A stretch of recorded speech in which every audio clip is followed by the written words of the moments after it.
thank you for the honor of allowing me to join you tonight on this very special occasion, which honors your generosity in raising funds for community-based breast cancer education and outreach activities that are sponsored by Komen Race for the Cure.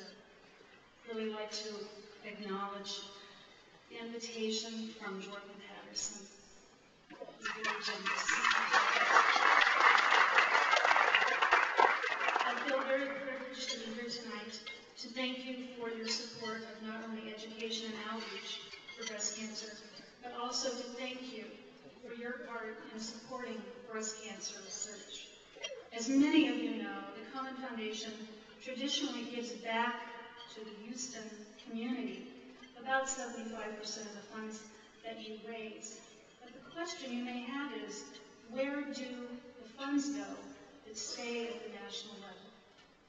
And I'd really like to share that story with you tonight. The gift that you have given to breast cancer research community in Houston at MD Anderson, and the breast cancer patients who are treated at MD Anderson and who will be treated elsewhere as the beneficiaries of the funds that you've raised that have gone to the national office. Last September 2007, Komen Foundation made decisions to significantly change how they funded breast cancer research, while they continue to support the training of the brightest young minds for breast cancer research. They decided that they would ask or solicit proposals from groups of investigators who are coming together to translate the findings from basic science laboratories into the clinic to make significant and rapid advances in aggressive forms of breast cancer. In September 2007, I've been at MD Anderson about 6 months, and I had joined the Inflammatory Breast Cancer Program as a member of that team, that interdisciplinary team. And I had decided with the team members to put together a promise grant. As you know, the Komen Foundation is really based on the promise of eradicating breast cancer. On August 11th, in December, in Hangar 5 at American Airlines in Dallas-Fort Worth Airport, the Komen Foundation officially announced that they, as the largest grassroots organization that supports breast cancer education and research, had formed a strategic partnership with American Airlines, the largest airlines in the world, to support our promise grant.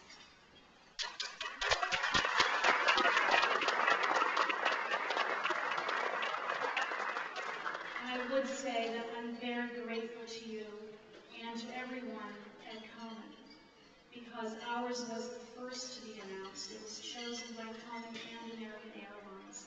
There are several others to be funded that will be announced very soon, but ours is the first.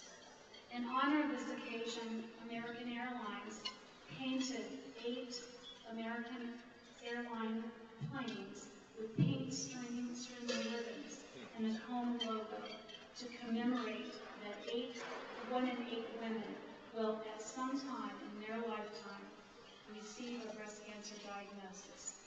These planes represent the partnership formed by Komen and American Airlines, which supports the first promise grant, our promise grant, to be awarded. What is this promise grant and what does it support? The first promise grant supports inflammatory breast cancer research and education. As you can see by the logo, teach it, treat it, beat it. Inflammatory breast cancer is a relatively rare but very aggressive type of breast cancer. As a member of the Inflammatory Breast Cancer Research Program clinic and someone who's worked in the breast cancer research field, we are dedicated as a group to identify new agents for effective treatment of IBC and new approaches for earlier diagnostic. We are responsible for And we have accountability to identify these agents and to rapidly move them into the clinic. That is our goal.